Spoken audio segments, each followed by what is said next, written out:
Tengan buenas tardes, hermanos. Vamos a dar inicio a la enseñanza en esta hora de la tarde.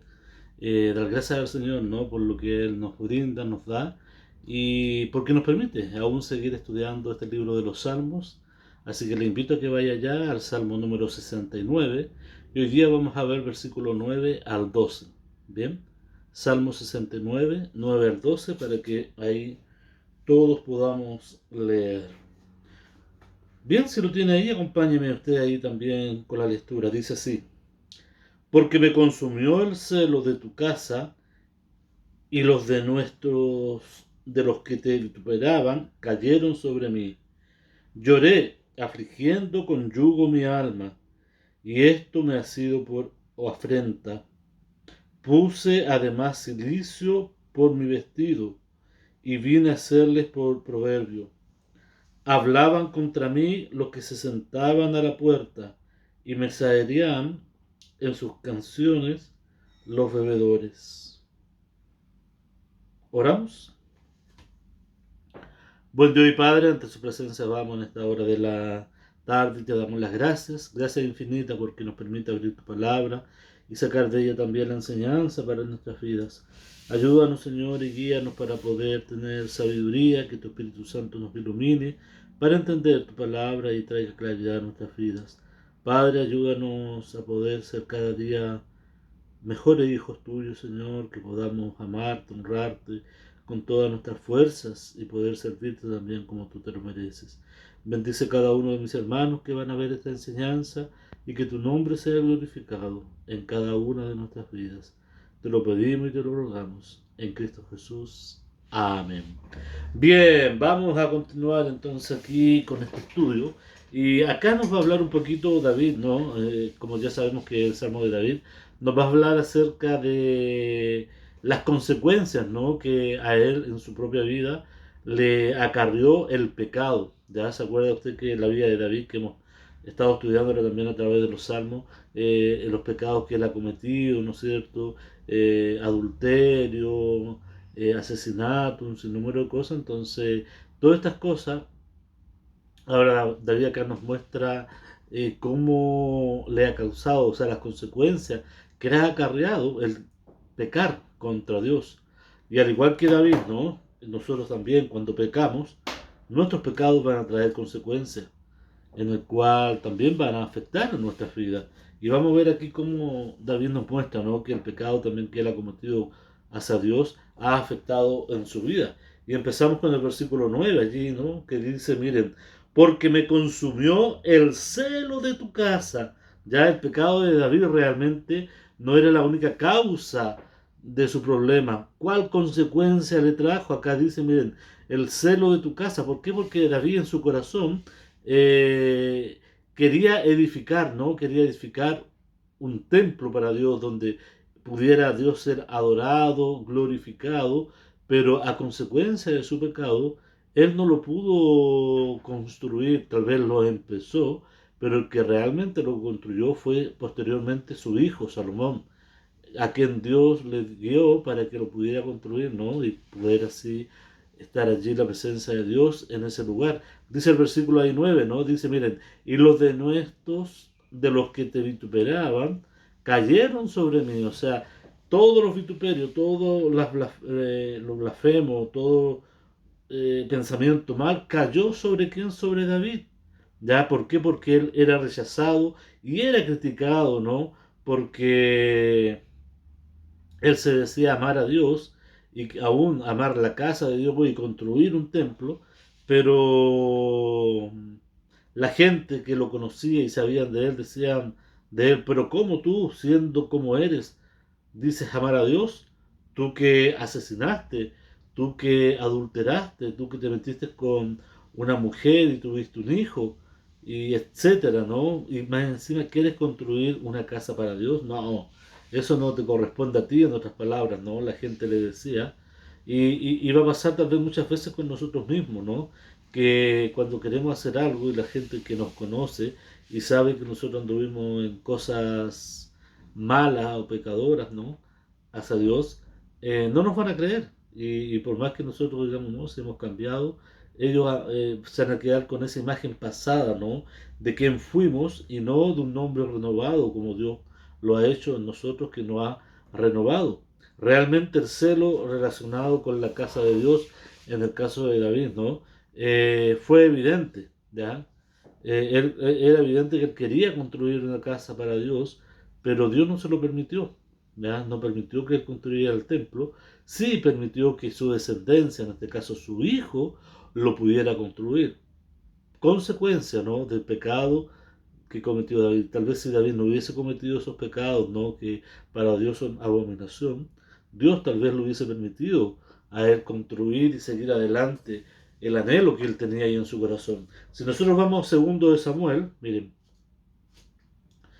ahí en su Biblia, segundo de Samuel, capítulo número 7 y versículo 1 en adelante, vamos a ver aquí cómo se desarrolla, ¿no? Este pacto que Dios hizo con Dios, perdón, que Dios hizo con David, ¿no? Y que se va a finiquitar con quién, con su hijo Salomón. Miren, dice así, aconteció, versículo 1, aconteció que cuando ya el rey habitaba en su casa, después que Jehová le había dado reposo de todos sus enemigos en derredor. Nos damos cuenta, o sea, después que Dios ya controló toda la situación, que Dios permitió que todos los enemigos que tenía David reposaran y ya no le molestaran más ni le persiguieran, ¿no? Viene acá el versículo 2 diciendo, miren, dijo el rey al profeta Natán, mira ahora, yo habito en casa de cedro y el arca de Dios está entre cortinas. O sea, ahí David estaba haciendo la comparación. No, mira, yo vivo en casa hermosa, palacio precioso, pero el arca de Dios, lo que le pertenece a Dios, está ahí entre cortinas, que es el tabernáculo, ¿no? Que se haya mandado a construir. No puede ser, pensaba David ahí, como yo, siendo un hombre, habito en esta bella casa de cedro y Dios, siendo Dios, va a estar en un lugar, en una casa hecha de cortina.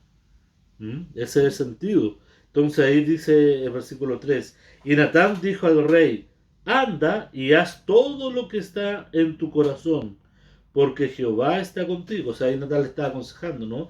Bueno, si está en tu corazón construir algo precioso, algo hermoso para Dios, Dios está contigo, le decía. Versículo 4. Aconteció aquella noche que vino, miren, palabra de Jehová a Natán, diciendo, ve y di a mi siervo David, así ha dicho Jehová. ¿Ya? Recuerden que en esos días, como no estaba la palabra escrita, ¿no?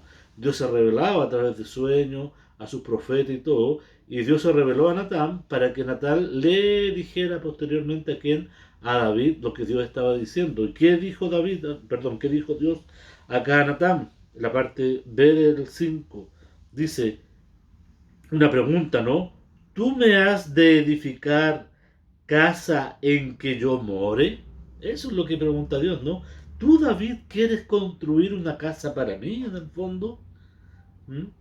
¿Qué sigue diciendo? El 6.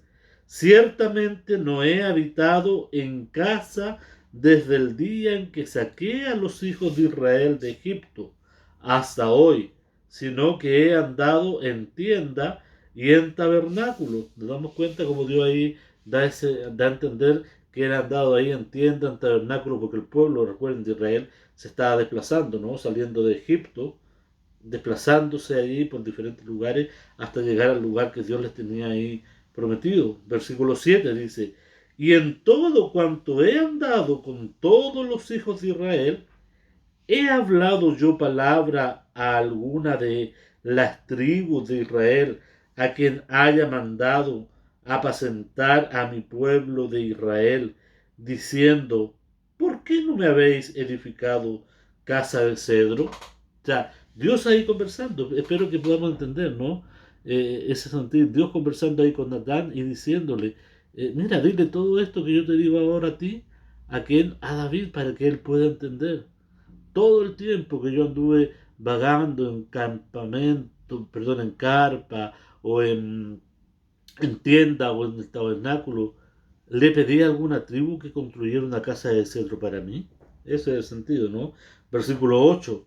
Ahora pues dirás así a mi siervo David. Esto es lo que tú tienes que decir ahora a David, le dijo Dios. Así ha dicho Jehová de los ejércitos. Yo te tomé del redil, de detrás de las ovejas, para que fueses príncipe sobre mi pueblo, sobre Israel. Y he estado contigo en todo cuanto has andado, y delante de ti he destruido a todos tus enemigos, y te he dado nombre grande, como el nombre de los grandes que hay en la tierra. Además yo fijaré lugar a mi pueblo Israel, y lo plantaré para que habite en su lugar, y nunca más sea removido, ni los inicuos le aflijan más, como al principio. Nos damos cuenta como Dios ahí va relatando lo que está en su corazón y lo que él quería que David hiciera y cómo Dios iba a ir trabajando. Versículo 11. Desde el día en que puse jueces sobre mi pueblo Israel, y a ti te daré descanso de todos tus enemigos. Asimismo Jehová te hace saber que él te hará casa. Y cuando tus días sean cumplidos y duermas con tus padres, yo levantaré, miren, fijémonos acá, yo levantaré después de ti a uno de tu linaje, el cual procederá de tus entrañas, y afirmaré su reino. O sea, en el fondo le estaba diciendo a David, mira David, tú no me vas a construir nada. Por todo esto que ha pasado con tu vida, pero sí va a venir de tu linaje alguien que va a construir realmente el templo. Y eso tiene un doble propósito, ¿no? Habla en el tiempo, bueno, de su linaje, en este caso de Salomón, que va a construir el templo, pero Dios va más allá, va del linaje. ¿De quién? De Jesús mismo. ¿Por qué? Porque Jesús viene del linaje de David, ¿no? Y esa es la profecía que estaba diciéndole aquí Dios a David, diciéndole, mira, va a construir realmente, mira, repito nuevamente el versículo, dice, después de ti a uno de tu linaje, el cual procederá de tus entrañas, y afirmaré su reino, ¿ya? Recordemos que Jesucristo se cumple toda la ley y se cumple todo. Y Él realmente es el verdadero templo, el Dios verdadero. Dice, miren el 13, Él edificará casa a mi nombre, y yo afirmaré para siempre el trono de su reino. En el fondo, ¿quién iba a hacerlo?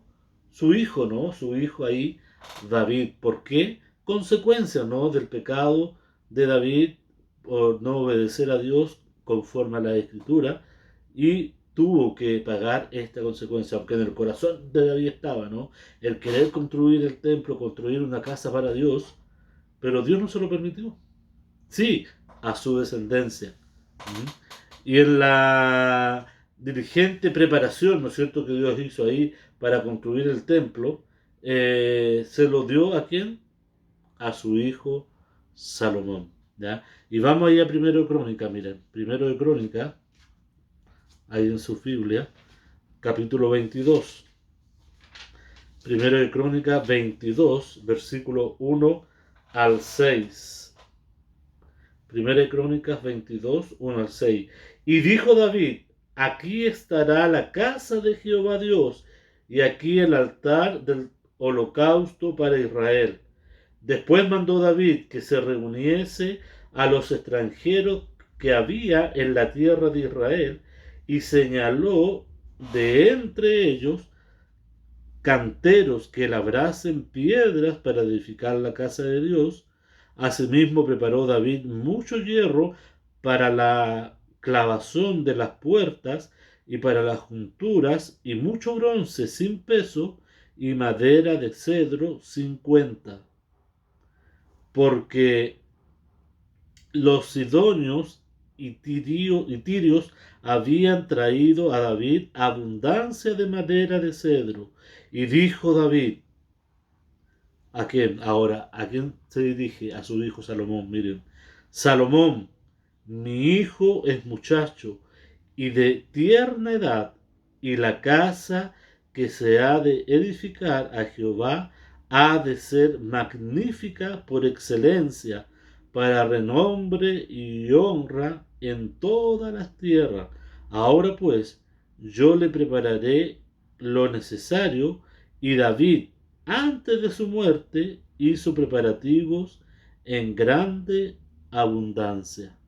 Y versículo 6. Llamó entonces David a Salomón, su hijo, y le mandó que edificase casa a Jehová, Dios de Israel.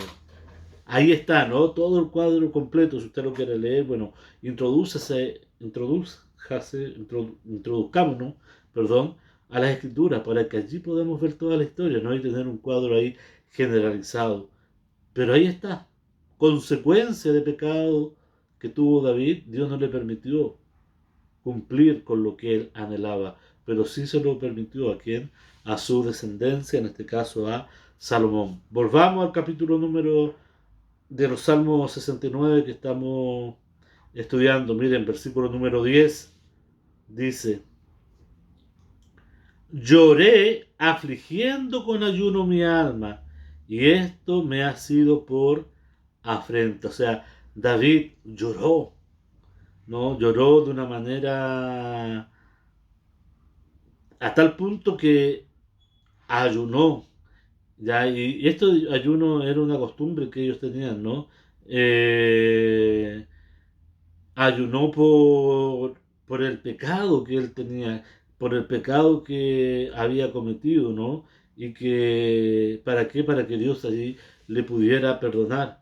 Lloré mucho, dice, y ayunó mi alma, y esto me ha sido por afrenta. O sea, todo esto que yo he querido hacer ahora viene sobre mí y no lo puedo hacer por consecuencia de mi pecado. Cuando se arrepintió, ¿no es cierto, David? Hubo personas que aún después de eso le despreciaban, y por eso no permitieron, ¿no?, que David pudiera hacer lo que él quería, aún siendo rey. ¿Por qué? Porque le enrostraban, no hay en la cara: mira, tú hiciste esto, ¿cómo ahora tú te crees mejor que nosotros y que vas a hacer lo otro? ¿Por qué? Porque así es el hombre, ¿no? Aún nos pasa a nosotros en medio nuestro, ¿no? Cuando hay un hermano o una hermana que pecan y que tal vez están ahí en disciplina por un otro motivo, a veces hay personas y hermanos en Cristo que refriegan eso, ¿no?, en la cara al hermano para que no haga nada hacia, hacia el Señor. Pero no debiera ser, ¿no? No debiera ser ese sentido de esa forma. Mira, versículo 11 dice: puse además cilicio por mi vestido y vine a hacerles por proverbio. O sea, de tal manera que esta era una moda o una costumbre, mejor dicho, en los ayunos, ¿no? Que solemne entre los orientales, en este caso, como si pensaran que lo peor de ropa que ellos podían tener no les servía, sino que echaban silicio, cenizas, ¿no?, sobre ellos, y así evitaban tal vez un poco la vergüenza que ellos tenían. ¿Por qué? Porque en el fondo eh, era mostrarse, ¿no?, hacia los demás: estoy mal, estoy en pecado y estoy ahora arrepentido. Y la gente en sí veía. Por eso David acá se expresa de esa manera: puse además silicio por mi vestido y vine a hacerle por proverbio. O sea, ahí estaba. Y el versículo 12, miren, dice: hablaban contra mí los que se sentaban a la puerta, ¿ya? Todos los que estaban allí, ¿no? Y hablaban contra él, hablaban de David, diciendo: mira, ahora David, él, el rey, ahora se cree santo, se cree ahí regio, ¿no? Y dice ahí el texto: y perdón, me pongo los lentes. Y me saerían en sus canciones los bebedores. O sea, aún los borrachos, ¿no es cierto?, en las canciones que ellos entonaban, eh, se reían de él a través de las canciones que ellos ponían. Hermanos, esto nos debe llevar a reflexionar que cuando nosotros cometemos un pecado ante Dios, la gente que nos conoce, ¿no?, va a actuar igual como actuaron acá con David. Porque la gente no va a concebir cómo uno puede hablar de Dios y que esto y lo otro, pero estar haciendo algo realmente atroz o algo que es malo contra Dios. Y la gente nos va a sacar en cara. Por eso Dios está buscando a hombres y mujeres que podamos ser santos ante su presencia. Que no tengamos un doble estándar de vida. Dios quiere hacer muchas cosas con tu vida y con mi vida, pero a veces Dios no va a poder realizarla a consecuencia de mi pecado y a consecuencia de tu pecado que no quieres dejar. Por eso es importante que todos los días podamos analizar nuestra vida y confesar a Dios nuestros pecados y dejar de hacer lo que es lo importante para que Dios nos pueda usar en su obra. Si no, Él va a tomar a otro, así como David, ¿no? Tomó de su misma sangre a su hijo Salomón para continuar la obra. Pero que eso no sea excusa, ni para ti ni para mí. Que digamos, ya, que ocupa a nuestros hijos, ¿no? Sino me ocupa a mí porque yo no quiero realmente arrepentirme o no quiero dejar este pecado. No, la idea acá es que tú y yo podamos dejar nuestros pecados y podamos realmente ser útil en las manos de Dios. Por eso 1 de Juan 1.9 dice, si confesamos nuestros pecados, Él, Cristo, es fiel y justo para perdonar nuestros pecados y limpiarnos de toda maldad.